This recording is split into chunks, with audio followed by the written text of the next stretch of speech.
Então, pessoal, continuando aqui de onde a gente parou, eu estava falando sobre ramos e nós e sobre como a corrente bifurca ao passar por um nó. Bom, em cada ramo a corrente vai ter um valor. Então, isso, na verdade, está relacionado à conservação da carga elétrica, mas a gente conhece mais esse princípio como lei dos nós de Kirchhoff, que diz o seguinte: a soma das correntes que entram em um nó é igual à soma das correntes que saem do nó.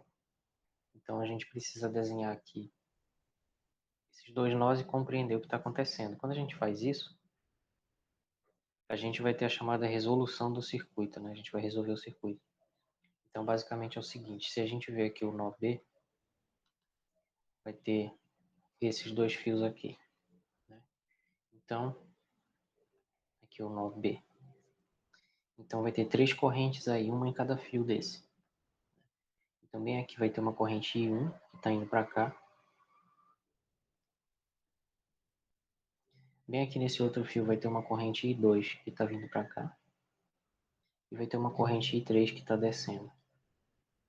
Então, existe a corrente I2 que está entrando no nó B, e existem as correntes I3 e I1 que estão saindo. Então, pela lei dos nós de Kirchhoff, a gente tem que I2 é igual a I1 mais I3. E se a gente analisar o nó D, a gente vai chegar exatamente à mesma conclusão, tá? Então, no nó D, vai ter esses três fios aqui, no nó D, e vai ter entrando nele a corrente I3, e saindo dele vai ter aqui a corrente I2, e bem aqui a corrente I1. Então, está entrando nele I1 e I3 e está saindo I2. Então, a lei dos nós vai garantir exatamente a mesma coisa. Vai garantir que I1 mais I3 igual a I2. Então, é redundante considerar um nó ou outro. Tanto faz. Certo? Bom, e o que a gente chama de resolver o circuito significa determinar justamente essas três correntes. Então, resolver o circuito significa I1 vale quanto, I2 vale quanto, I3 vale quanto. Então, nesse circuito aqui de três resistores 3+, a gente consegue resolver isso de uma maneira exata, como eu vou mostrar agora. Então, a gente já tem a primeira equação, que é essa, I2 igual a I3 mais I1. Só que o que acontece? Essa equação, ela é uma equação linear, algébrica, linear, com três incógnitas. Para que a gente consiga determinar essas três incógnitas, que são os três valores das correntes, a gente precisa de mais duas equações do mesmo tipo, algébricas e lineares, e que sejam linearmente independentes a essa. Certo? Para isso, nós vamos usar a lei das malhas, que nós vimos antes, na primeira parte da aula, em duas das três malhas desse circuito. Então, o que vai acontecer é o seguinte: a gente tem três malhas aí, por quê? Olha só. Tem essa daqui, tem essa daqui, e além dessas duas, que a gente vai chamar de esquerda e direita, existe o todo aqui, que também é um circuito fechado, certo? Então, basta escolher duas dessas, porque as três equações não vão ser linearmente independentes uma da outra. Então, basta duas. Nesse caso, a gente vai escolher aqui a da esquerda e a da direita, que vão dar duas equações independentes. Certo? Então, se a gente escolhe aqui a malha da esquerda, para começar,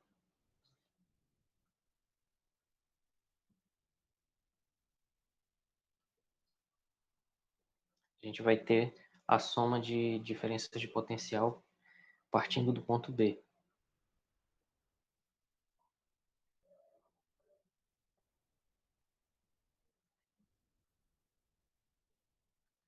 Certo? Então, partindo do ponto B, a gente vai ter essa FEM E1 como diferença de potencial, lembrando das regras, né? A gente está seguindo o sentido da corrente. A corrente é essa aqui. Então, se a gente está seguindo o sentido dessa corrente, então vai somar a FEM dela. Depois, passando por o resistor, vai subtrair a corrente vezes a resistência. Mas nesse caso a corrente é I1 e a resistência é R1. Depois a gente vai passar pelo resistor R3, então vai subtrair I3, R3, certo? E assim a gente volta para o ponto B, então essa soma dá zero. E com isso a gente tem a nossa segunda equação independente aqui. Tá? Depois a gente vai para a malha da direita. Partindo do ponto D, do ponto B também.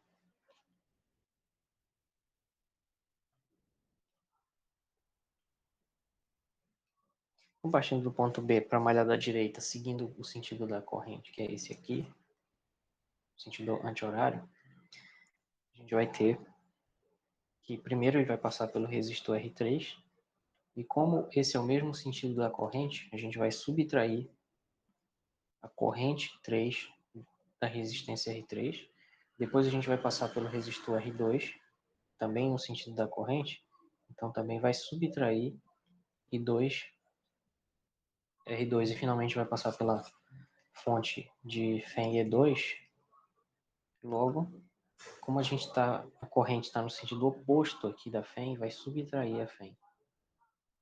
Essa primeira aqui é E1 e eu esqueci de botar o índice. Vai dar zero. Então, com isso, a gente tem três equações, né? Essa aqui é a equação 2, essa aqui é a equação 3 e essa aqui é a equação 1. Diz que I1 mais I3 igual a I2. E com isso a gente tem um sistema de três equações e três incógnitas.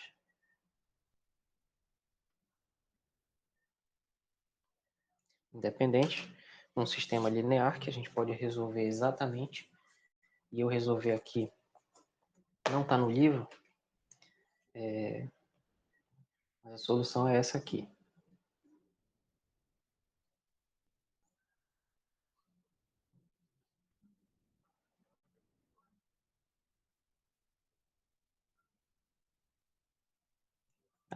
A solução geral é essa daqui. O valor da primeira corrente, I1, vale ε1 R2 mais ε1 R3 menos ε2 R3 dividido por R1 R2 mais R1 R3 mais R2 R3. Então esse aqui vai ser o valor da primeira corrente. O valor da segunda corrente, isso aqui eu resolvi usando o software Matemática, o Wolfram Matemática, porque é uma conta muito grande de fazer na mão, resolver um sistema de 3x3. Mas, como não está no livro, eu resolvi fazer e botar aqui para vocês. Talvez a gente pergunte isso na prova, aplicar essas fórmulas, não resolver, mas aplicar essa solução. Então, a segunda corrente vai ser isso, dividido pelo mesmo valor ali, que é provavelmente o determinante da matriz que dá essa solução. Aqui fica menos ε2R1, menos ε1R2, dividido pelo mesmo valor. R1R2 mais R1R3 mais R2R3. Deixa eu só deixar mais legível isso aqui.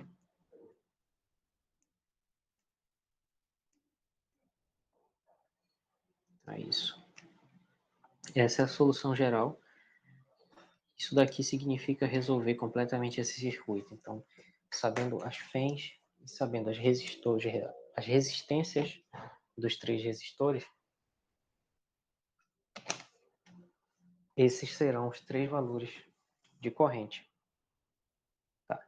Então, uma vez que a gente já trabalhou um pouquinho aqui com o circuito com duas malhas, a gente já pode considerar a associação de resistores agora em paralelo. Tá? Então, lembrando que em paralelo significa que os terminais de todos os resistores estão ligados a um ponto em comum, nesse caso é o A, e os do outro lado estão ligados também num ponto em comum, que nesse caso é B, certo? E o que vai nos permitir resolver isso é observar que os três estão submetidos à mesma diferença de potencial, que é a própria FEM, né?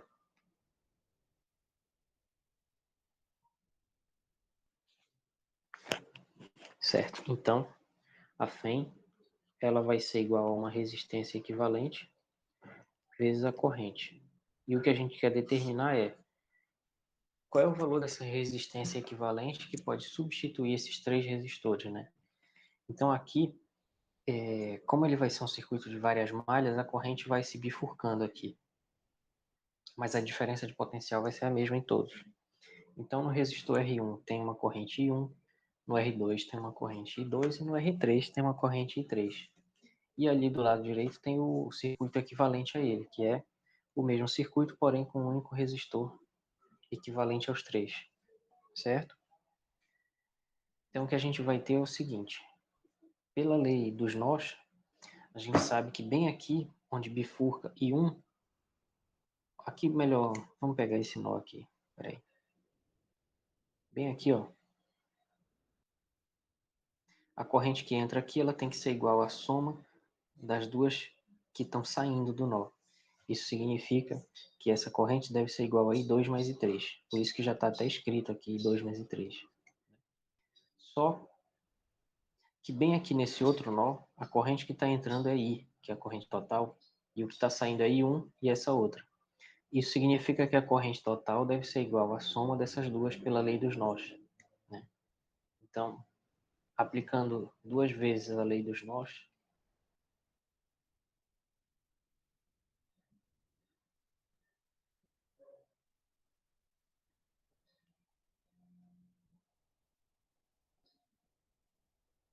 a gente percebe que a corrente total, que é a corrente que sai e que entra na fonte, ela vai ser igual à soma dessas três correntes. Então, vai ser I1 mais I2 mais I3, certo?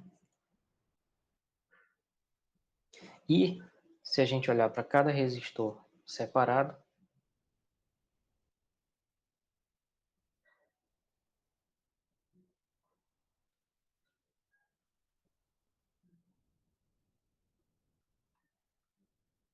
olhando para cada resistor em separado, a gente vai ter essa relação aqui de cima para cada um. Então, sobre o primeiro vai ter uma DDP que vai ser igual à própria FEM da fonte, né? Que vai ser epsilon, que vai ser igual à resistência do primeiro vezes a corrente que passa pelo primeiro. Depois, a mesma coisa vai valer para o segundo. A FEM vai ser igual à resistência do segundo vezes a corrente do segundo e o mesmo para o terceiro. Tá? Então, daqui a gente vai isolar o I1, I2 e I3 e substituir na lei dos nós. Certo? Então, fazendo isso,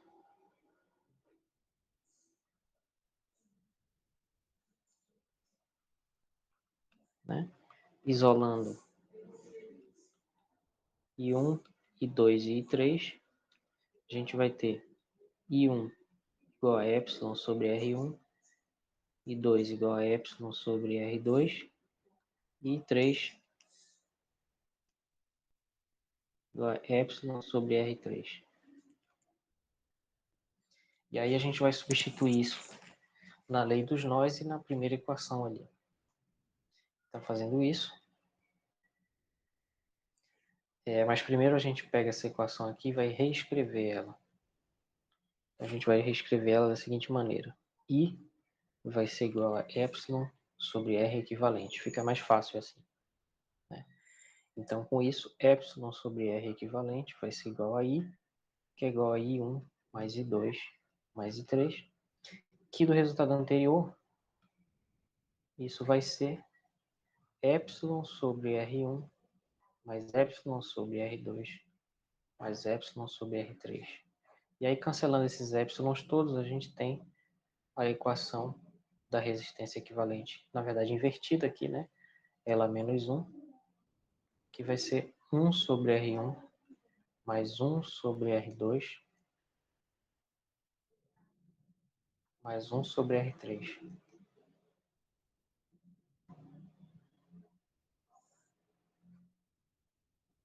Certo? Então essa daqui vai ser a fórmula para calcular a resistência equivalente de três resistores em paralelo. Quando a gente soma os inversos, a gente obtém o inverso da resistência equivalente. E aí tem dois casos particulares. Na verdade, particulares não. Tem o caso geral. Né? No caso geral, a demonstração é parecida. E aí a resistência equivalente do caso geral vai ser a soma de J igual a 1 até N. Vamos supor que sejam N resistores.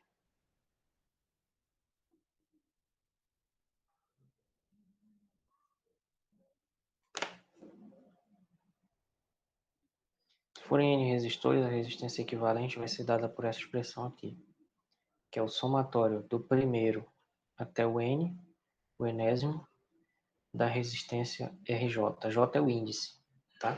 Isso aqui é um somatório. E um caso particular interessante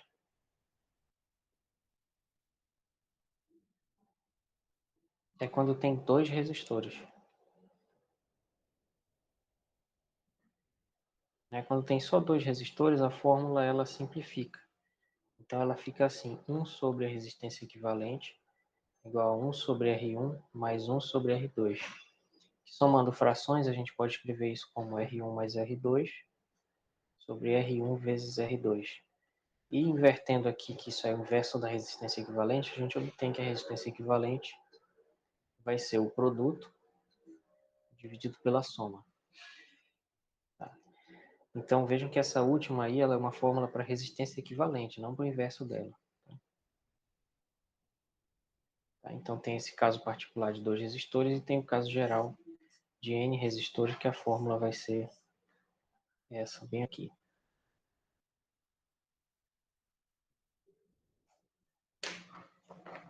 Muito bem. Outra coisa, vamos ver só um exemplo primeiro, né?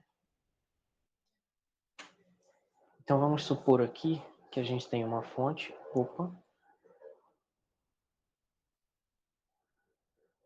vamos supor que a gente tem uma fonte aqui de 220 volts, que a gente tenha bem aqui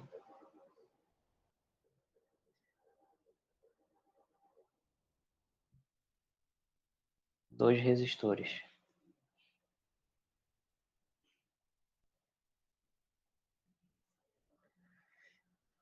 né? Um resistor R1 de 10 ohms e outro de 200 ohms. Então a pergunta é, letra A, qual é a resistência equivalente? Então a resistência equivalente a gente vai usar a fórmula que a gente acabou de ver. A resistência equivalente vai ser o produto sobre a soma. Ou seja, a resistência equivalente vai ser o produto que vai dar 2.000 dividido pela soma que dá 210.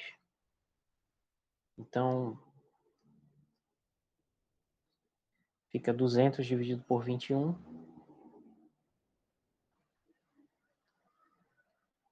ohms. E aí, depois a gente divide isso aí e vê quanto dá. Vamos só ver rapidinho aqui na própria calculadora.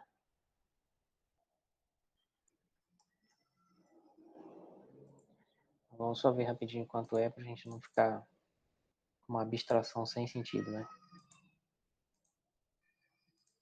Dá aproximadamente 9,52 ohms. Né? O que dá aproximadamente 9,52 ohms. Então essa é a resistência equivalente. Aí se eu for perguntar agora qual é a corrente, qual é a tensão, eu tenho que usar isso aqui. A FEM é igual a R equivalente vezes I. Então na letra B eu poderia perguntar qual é a corrente. Então a corrente vai ser a FEM, que é 220, dividido pela resistência equivalente, que é 200 sobre 21. É mais fácil dividir assim. Então isso vai dar aqui, corta aqui e aqui. Fica 21 vezes 22 sobre 20 amperes. E isso vai dar 11 vezes 21, dá 231. dividido por 10, 23. Então, isso vai dar exatamente 23,1 amperes, certo? Então, essa seria a resposta da letra B, se eu perguntasse qual é a corrente. E aí eu resolvi o circuito.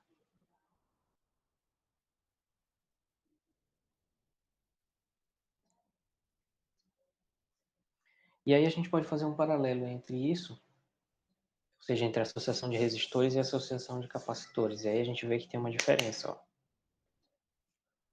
A associação de resistores em série, a resistência equivalente vai ser a soma das resistências. E em paralelo, o inverso da resistência equivalente vai ser a soma dos inversos das resistências. E com os capacitores vai ser o contrário.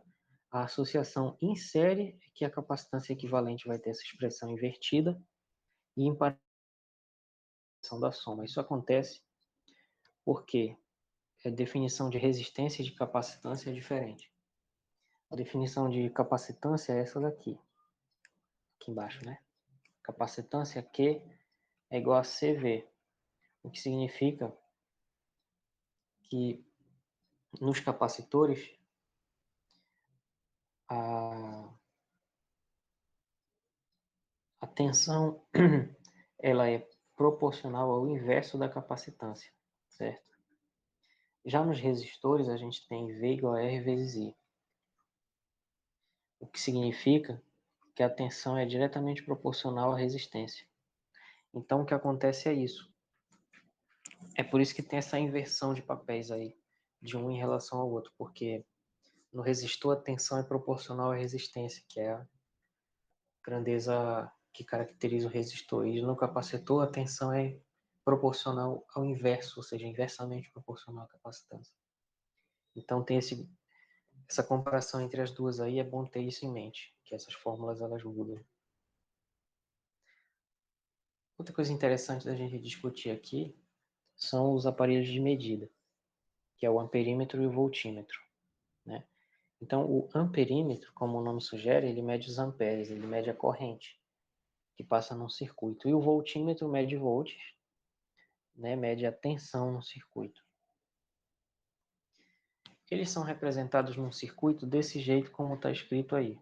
Então, o amperímetro ele é um círculo com um A dentro e o voltímetro é um círculo com um V dentro.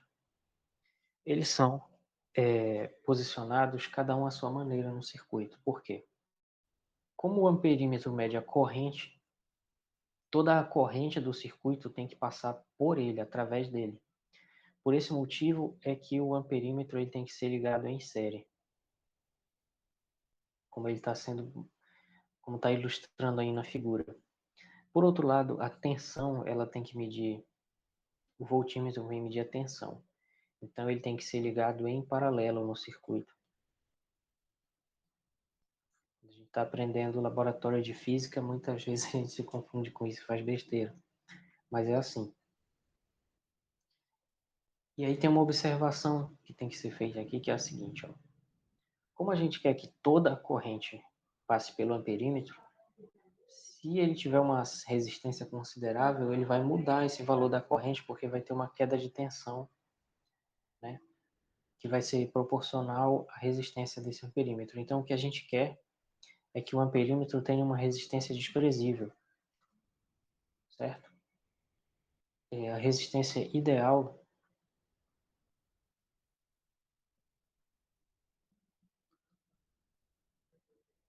do amperímetro seria zero. Se ele tivesse uma resistência zero, seria perfeito. Mas é óbvio que isso é impossível. Então, o desejável é uma resistência baixa.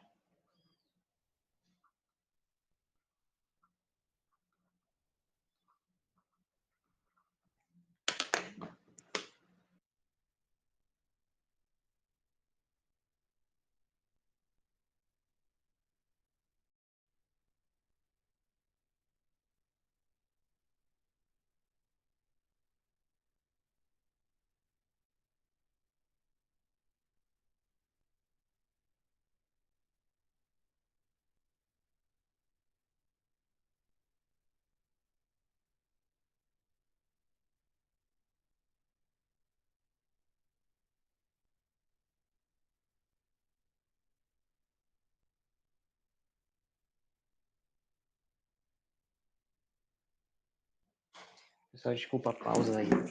Então, continuando, o contrário vai acontecer com o voltímetro, né? Por quê?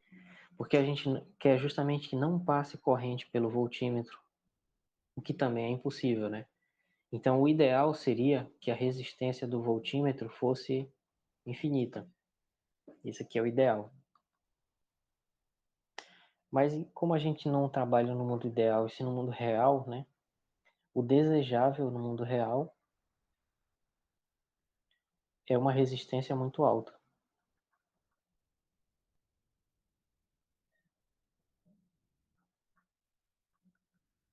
para que justamente ele não provoque, não interfira, né?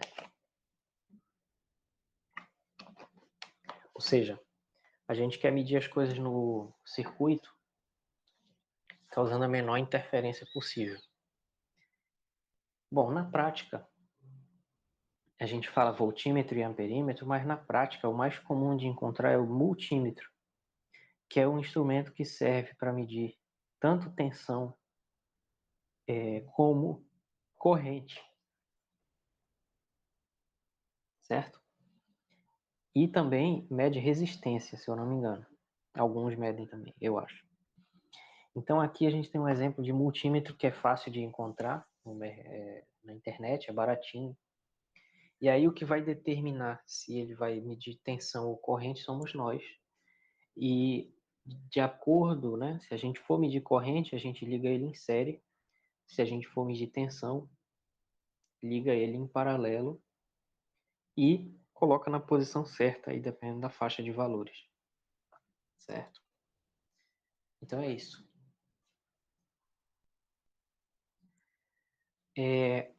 A partir desse ponto aqui, a gente vai mudar um pouquinho do que a gente estava fazendo. A gente estava considerando até agora apenas correntes estacionárias, né? Ou seja, a gente tinha lá correntes constantes, certo? Até aqui a gente só tinha correntes constantes. Agora, a gente vai estudar correntes que variam com o tempo.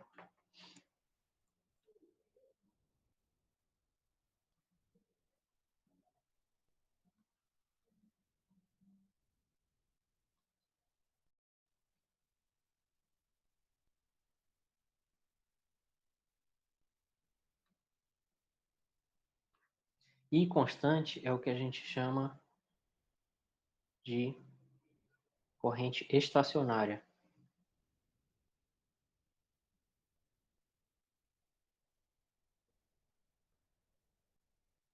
Estacionário na física é uma coisa que não muda com o tempo.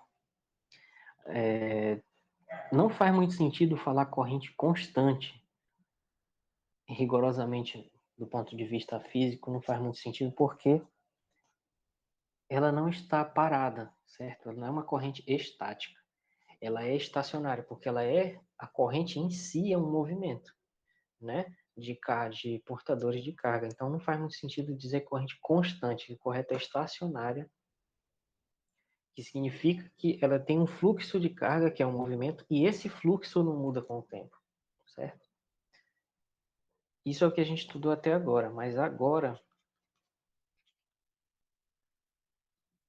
vamos estudar I de T. A gente vai ter uma corrente que depende do tempo. Uma corrente elétrica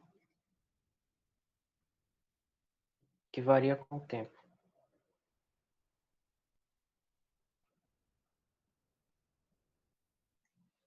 Ou como se diz, né, que evolui com o tempo. Evolução na física significa passagem do tempo, é a mesma coisa.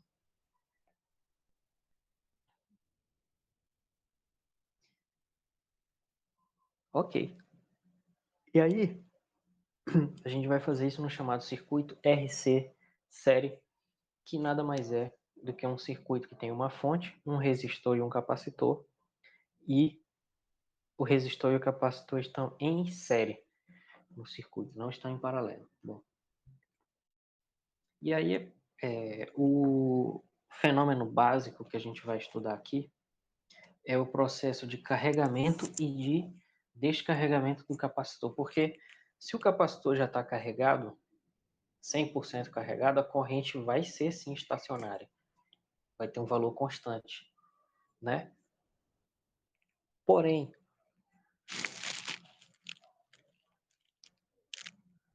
quando o capacitor está sendo carregado ou descarregado, a corrente não vai ser constante.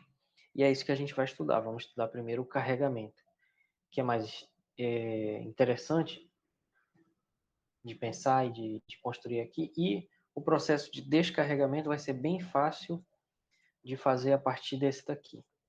Muito bem. Então, vamos imaginar esse circuito aqui, onde a gente tem os seguintes elementos. Tem uma FEM, tem uma fonte, onde Epsilon vai ser a FEM dessa fonte, ou seja, a força eletromotriz da fonte. A gente vai ter uma chave S, que é uma chave de liga-desliga. No A, ela está ligada na bateria, e no B, está desligada da bateria, certo? Então, nessa chave vai acontecer o seguinte. Na posição A, o carregador, o capacitor vai ser carregado.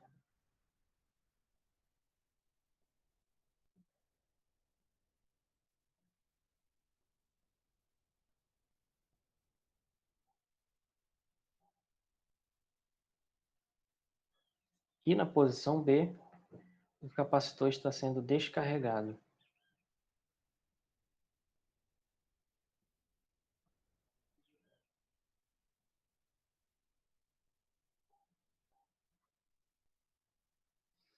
Então, por quê? Porque na posição A, o capacitor vai estar ligado à fonte, então ele vai receber energia. Na posição B, ele não vai estar ligado na fonte, vai estar ligado só no resistor, e o resistor gasta energia, né? Então, o capacitor na posição B, a chave na posição B, vai fazer com que o capacitor forneça energia para o resistor. Na posição A, ele vai receber energia da fonte. Muito bem.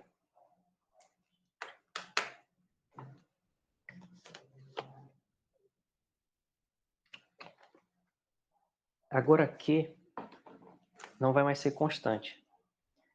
A carga Q não vai ser constante, ela vai ser uma carga que depende do tempo.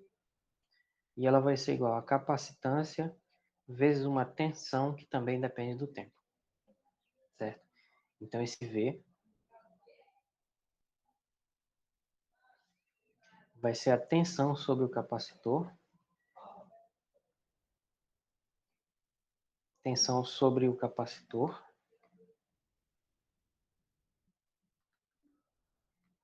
e nós vamos estudar ela depois, né? Na verdade, agora a gente vai estudar o comportamento da carga, né? Vamos dar um jeito aí de estudar o comportamento da carga. Mas antes disso, vamos ver o seguinte, ó. Vamos pensar um pouquinho. Essa carga, vamos imaginar uma situação inicial em que o capacitor está completamente descarregado, tá? Então essa vai ser a nossa condição inicial. Nossa condição inicial vai ser essa. Então tem aqui só dizer aqui o que é mais importante. Nossa condição inicial, que geralmente a gente escreve só CI, né? Quando está estudando equações diferenciais básicas. A condição inicial ela vai ser o seguinte: a carga no instante zero é igual a zero. Isso daqui significa que o capacitor está inicialmente descarregado, tá? Então, essa vai ser a condição inicial.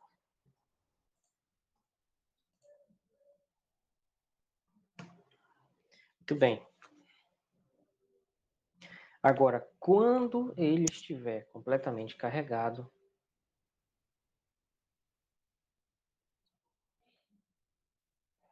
a carga total dele vai respeitar aquela relação que nós já encontramos, né, que Q igual a C vezes V, que eu acabei de escrever para o tempo total, só que no final, a tensão sobre os terminais do capacitor vai ser exatamente igual a FEM, certo? Então, no final, o capacitor vai ter uma carga Q total, que eu não posso mais escrever só Q, porque o Q agora varia no tempo, que vai ser igual à sua capacitância vezes a FEM. Então, no final, quando ele estiver completamente carregado.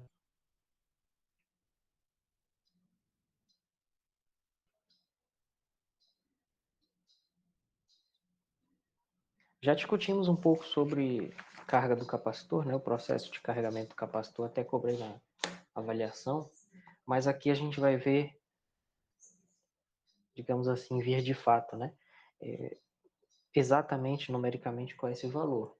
Muito bem. Então vamos aplicar aqui a lei das malhas, o que vai nos conduzir a uma equação diferencial que a gente vai resolver.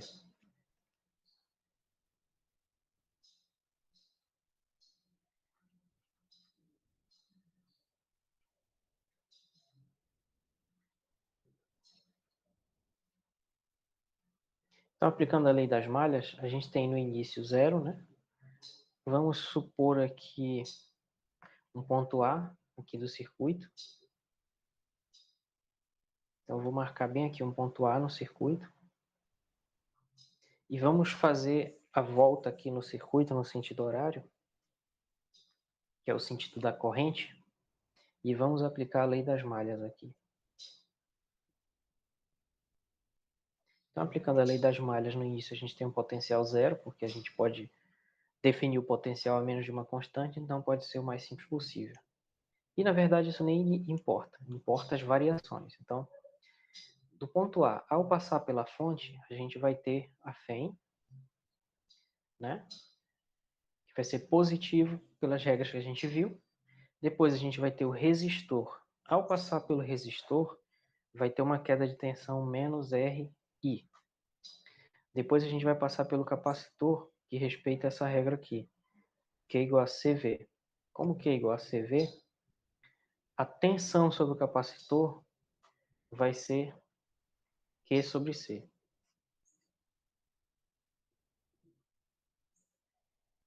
Então, ao passar pelo capacitor, vai ter uma queda de tensão que vai ser menos Q sobre C.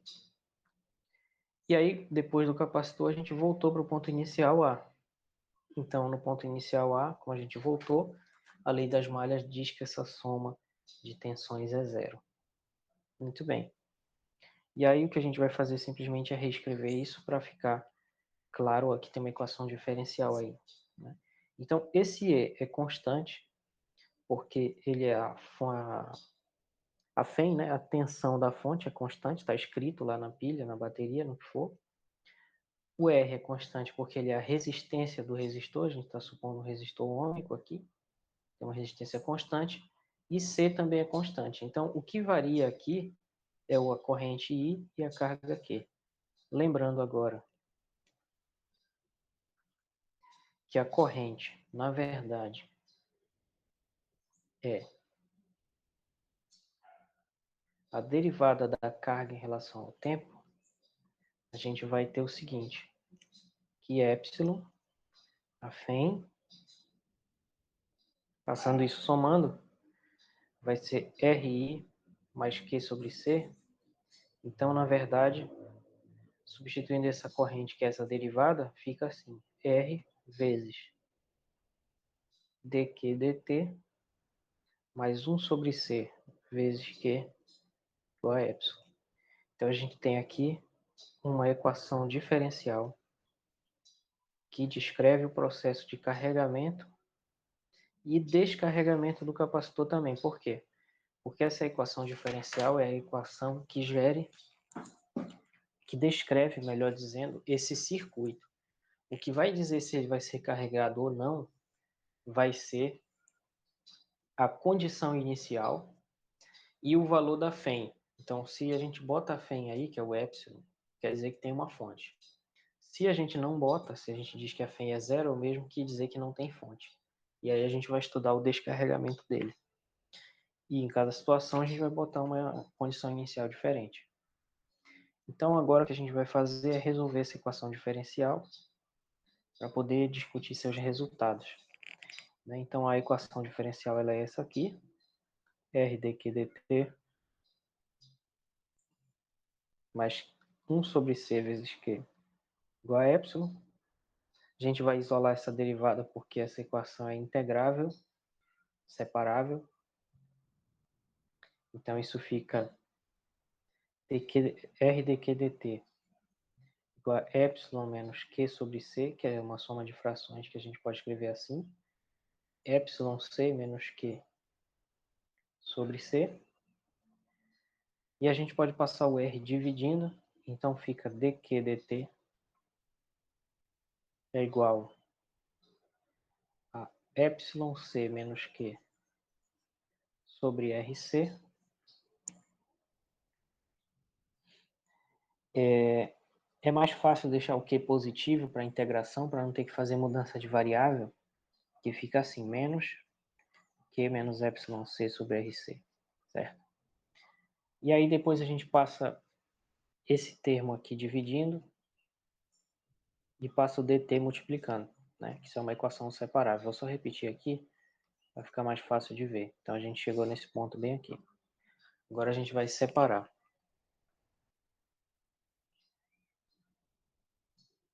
Essa equação é uma EDO, uma equação diferencial ordinária, de primeira ordem, ordinária, né? De primeira ordem, linear, separável. Sendo tudo isso, quer dizer que a gente pode só passar esse Q menos epsilon c dividindo e o dt multiplicando e resolver ela integrando. Então vai ficar dq sobre Q menos epsilon c igual a menos dt sobre rc. E a gente pode integrar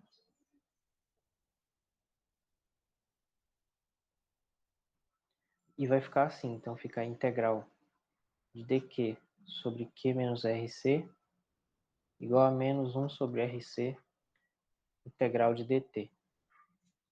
E aí fazendo essa integral aqui dá o logaritmo, porque essa constante está somando, não vai influenciar. Então fica o logaritmo natural de Q menos rc igual a menos 1 sobre rc t, a gente pode botar assim, né, menos t sobre rc, que a integral de dt é t, e uma constante de integração que eu vou chamar de k.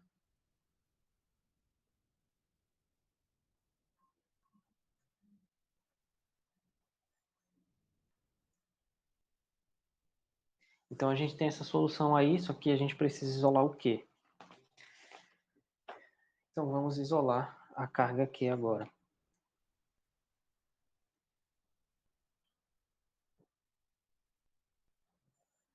Então a gente tem isso aqui, log natural de Q menos RC igual a menos T sobre RC mais K.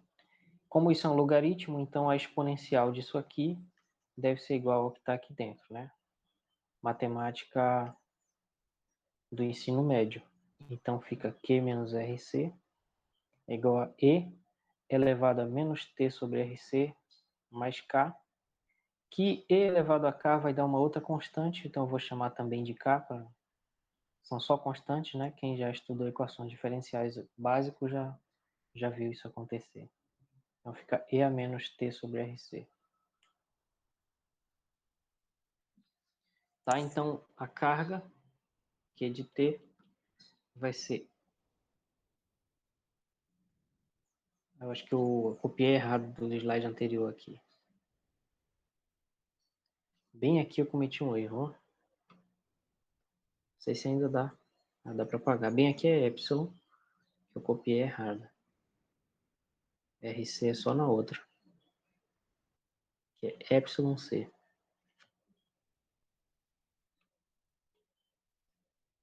Bem aqui. Então, o que vai ser epsilon C, passando somando, mais K vezes E a menos T sobre RC. Aí é bem aqui que a gente impõe a condição inicial,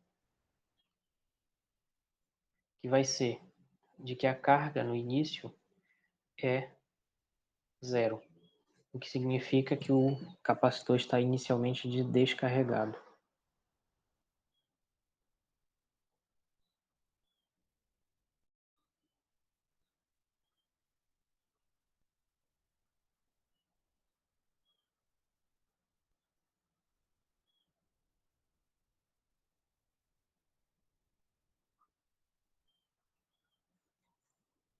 Impondo essa condição inicial, a gente vai ter que zero vai ser igual a Q de zero, e substituindo T por zero, fica YC mais K vezes E elevado a zero, que é 1. Então, isso fica YC mais K igual a zero. Isolando K, a gente tem que K é igual a menos YC. Então, sendo K igual a menos YC, a gente consegue escrever, então, a forma final aqui da carga. Então, a carga vai ser YC menos YC E a menos T sobre RC. Que é a mesma coisa que YC vezes 1 menos E a menos T sobre RC, como está lá no livro, né? Em todos os livros. Então, essa vai ser a carga do capacitor decorrido um tempo T depois do circuito ser ligado para que ele começasse a carregar. Certo?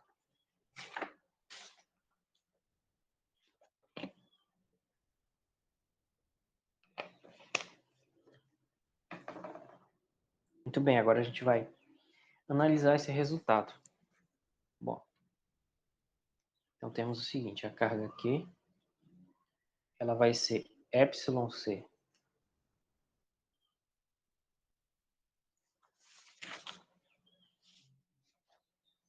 vezes 1 menos E a menos T sobre RC. Vamos analisar primeiro a carga.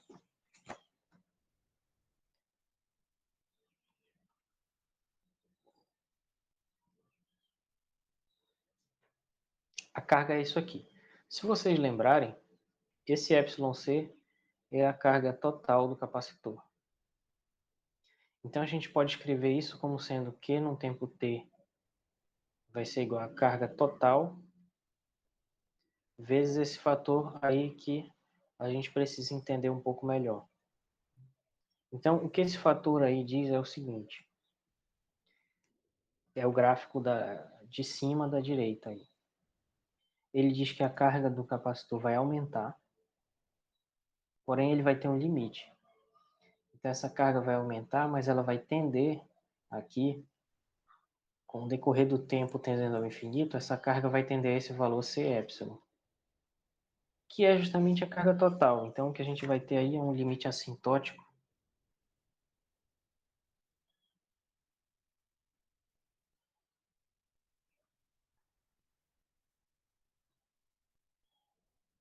que significa t tendendo ao infinito, porque vai ter uma assíntota, né? A assíntota é essa reta tracejada aí. Por isso que é um limite assintótico. Então, no limite assintótico, quando t tender ao infinito, o Q de t vai tender a carga Q total. Isso significa que à medida que o tempo passa, o capacitor vai sendo carregado e ele vai se aproximando, a carga dele vai se aproximar cada vez mais da carga total, teoricamente sem nunca atingir ela, sem nunca atingir essa carga total, certo? Muito bem. Então é basicamente isso. E quem dá esse fator é 1 menos essa exponencial aí, né? E daí a gente pode deduzir a corrente e a tensão nesse estudo, né, do carregamento do capacitor. Então, a gente tem a corrente, que é a derivada da carga. Então, agora, como a gente tem uma expressão Q de T, a gente pode ter uma corrente I de T, como eu disse no início, que vai ser dQ dt, e derivando, isso fica a derivada, né, de YC menos YC e a menos T sobre RC. Então, a derivada do primeiro termo é zero, do segundo fica menos YC vezes a derivada da exponencial, que dá menos 1 sobre RC, vezes a exponencial. Então, essa corrente cancela esse C com esse C, fica epsilon sobre R, menos com menos dá mais. E é o gráfico dessa função que está aí do lado direito embaixo. Então, com a corrente, perceba que a corrente ela começa com o valor máximo. Que valor máximo é esse? Epsilon sobre R. Depois esse valor vai diminuir. Então, o valor máximo da corrente é o inicial. I de zero vai ser epsilon sobre R, é o valor inicial da corrente.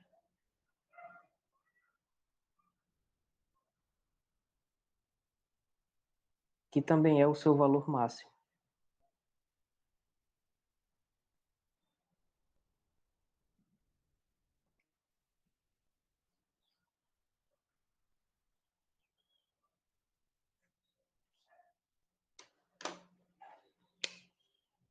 Certo, pessoal? Então, basicamente é isso. A corrente vai ser essa. E perceba que a corrente tende a zero com t tendendo ao infinito. Porque olha só, quando a gente liga o capacitor, ele está descarregado. E a corrente vai ser máxima. À medida que o capacitor vai se carregando, vai ficando menos carga vazia, digamos assim, para ser ocupada. Então a corrente que vai preencher essa carga vai diminuir, até que quando ele estiver completamente carregado, a corrente vai cessar. Então a corrente vai tender a zero à medida que a carga tende ao valor da carga total do capacitor. Então esse vai ser a corrente. Eu vou só ajeitar isso aqui, esse título fique certo.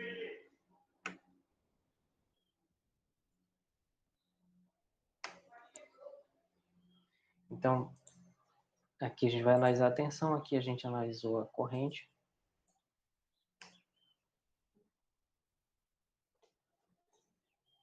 E no início a gente analisou a carga.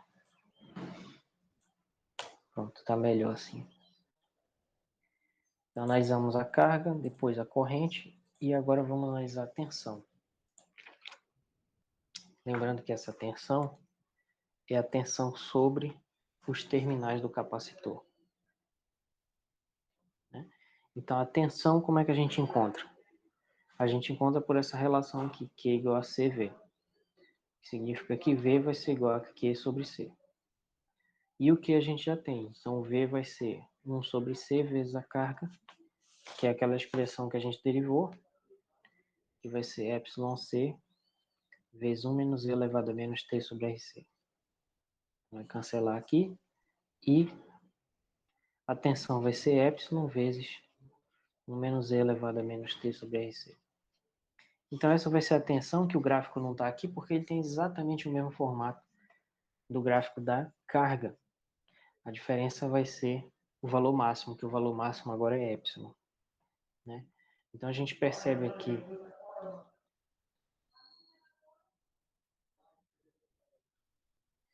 que o valor inicial dela vai ser, quando t for igual a zero, e quando t for igual a zero, essa tensão vai dar zero. Né? Se a gente substituir aqui, fica e elevado a zero, que é 1, fica 1 menos 1. Né? E o valor máximo, que é o valor assintótico, que é um valor assintótico, que é justamente quando t tende ao infinito. Quando t tende ao infinito, esse termo aqui vai tender a zero, né? E o valor, vou escrever assim, v de zero igual a zero. E vai ser justamente o v de infinito, digamos assim, que vai ser a FEM.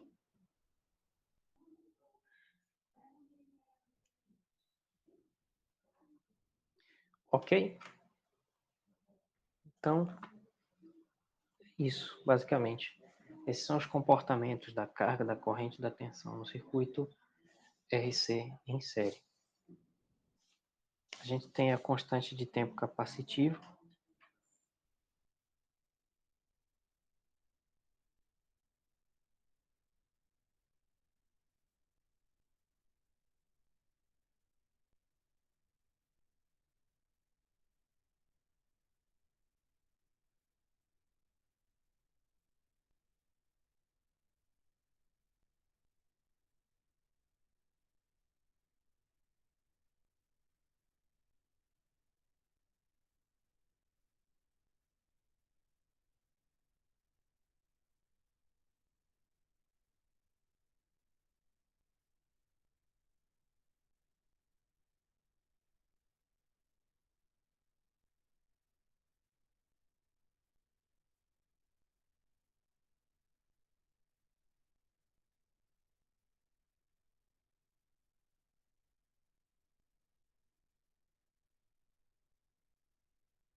Pessoal, desculpa pela pausa aí. Vocês sabem como é trabalhar em casa, né? Bom, então, a constante de tempo capacitiva é essa constante que aparece aqui, é o RC. Porque na física a gente não entende melhor os fenômenos quando a gente entende tudo em termos de grandezas adimensionais, né? Então, a constante de tempo capacitiva, chamada de tau aqui, é o RC.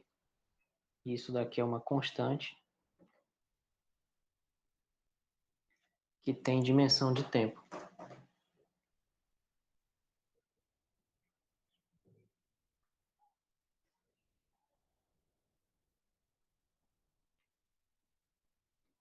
Como é que eu sei que ela tem dimensão de tempo? De duas formas. Porque ela aparece lá no E a menos T sobre RC. E a exponencial ela tem um argumento adimensional. Então, se eu estou dividindo T por isso, então isso tem dimensão de tempo, naturalmente. Porque aí T sobre RC é adimensional. Outro modo de ver isso é analisar as unidades. Ó. A unidade de RC é a unidade de R, que é ohm, vezes a unidade de capacitância, que é farad. Né? Só que ohm é volt por ampere, né? E farad é coulomb por volt. Então vai cancelar aqui e fica coulomb dividido por ampere, que é coulomb por segundo. Então cancela e dá segundo, que é a unidade de tempo.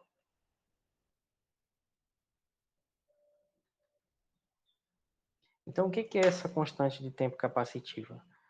Ela é um parâmetro, certo? Ela não tem um significado especial, ela é um parâmetro que a gente poderia definir uma espécie de tempo adimensional, que a gente poderia chamar de T, que seria esse T sobre RC, seria uma espécie de tempo adimensional, algo assim.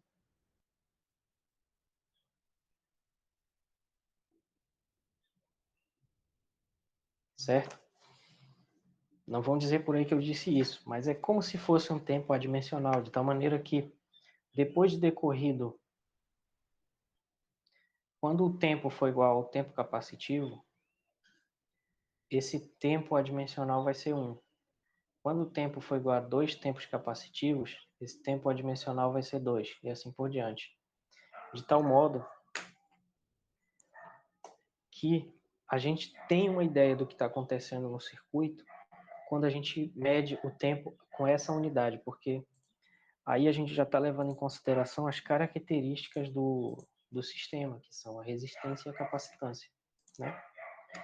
Então, depois de decorrido um tempo capacitivo, olha o que acontece.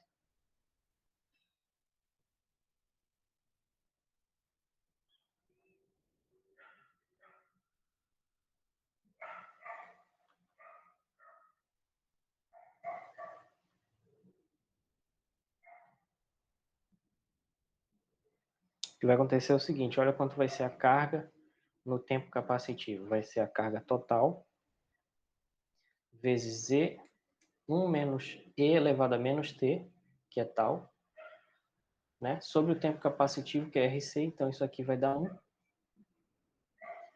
Então vai ficar carga total vezes 1 menos E elevado a menos 1. E essa grandeza aqui vai ser o seguinte, ó.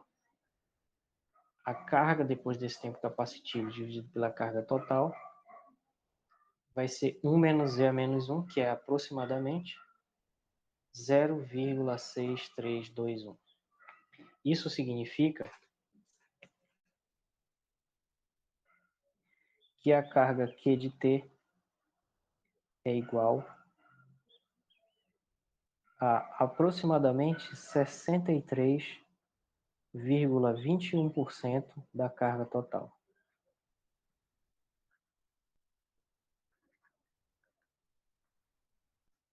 Certo? Então, depois de decorrido um tempo capacitivo, que não interessa quantos segundos é, porque a gente justamente está comparando ele com R vezes C, não interessa quanto seja R, quanto seja C, depois de um tempo capacitivo, o capacitor vai estar com 63,21% aproximadamente da sua carga total, que é o Q total epsilon C. Então, esse é o significado dessa constante de tempo capacitiva. E para fechar o capítulo, a gente tem que discutir o processo de descarga do capacitor, né? Então, como eu disse no início, a equação da carga do capacitor é a mesma da descarga, né? Então, a gente tinha essa equação aqui, R dQ dt mais Q sobre C igual a epsilon. E aí, quando a gente ligar a chave na posição aqui que vai tirar a fonte, é o mesmo que dizer que a FEM é zero, né? Então, isso aqui vai ser zero. E a gente tem outra equação aqui para resolver. Então, essa equação vai ficar R dQ dt igual a menos Q sobre C, que a gente pode escrever como dq sobre Q igual a menos 1 sobre RC. E essa equação é também integrável, é do mesmo tipo da outra.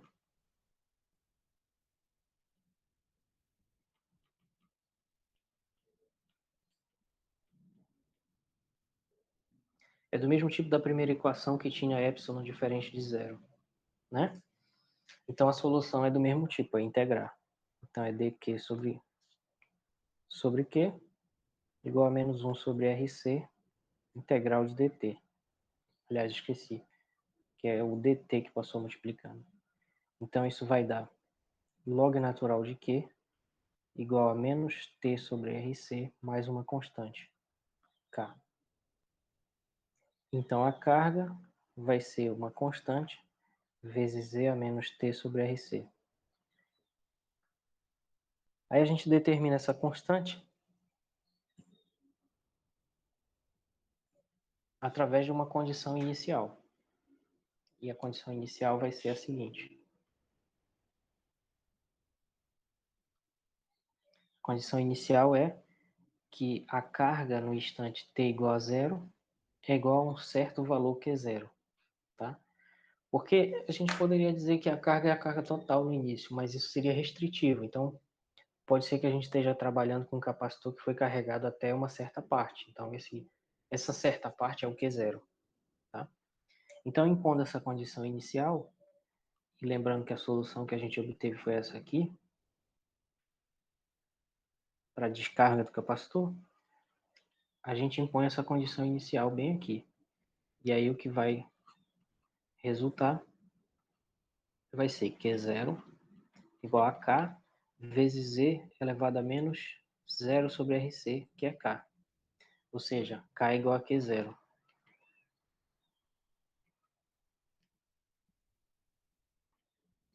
E sendo K igual a Q0, a gente resolveu então o problema, né? Porque agora o Q de T vai ser Q0 e a menos T sobre RC. E aí, derivando I igual a dq sobre dt, a gente obtém a corrente. Então, a corrente vai ser ddt desse valor aí, que vai ser, então, menos Q0 sobre RC e a menos T sobre RC, certo? Então, na descarga do capacitor, a corrente vai ter o sentido oposto da que teve na carga, que significa, né, que quando ele estava carregando, a corrente era nesse sentido. Mas como agora ele está descarregando, daqui é onde está a carga positiva e aqui é a negativa, a corrente vai seguir o sentido convencional da corrente, do positivo para o negativo. Então, vai inverter, né? Esse aqui é o sentido da corrente agora. Por isso que tem esse sinal de menos aqui, certo? Então, essa aqui vai ser a corrente. E a tensão, ela vai ser Q sobre C. Então, fazendo Q sobre C, vai ficar Q0 sobre C e a menos T sobre RC, tá? Então, esse daqui vai ser a tensão, a corrente e a carga num circuito RC em série, quando o capacitor está descarregando. E com isso a gente termina o capítulo 27, tá? Fim do capítulo 27, certo? E aí, na nossa próxima aula, eu vou já falar sobre o capítulo 28, na quinta-feira.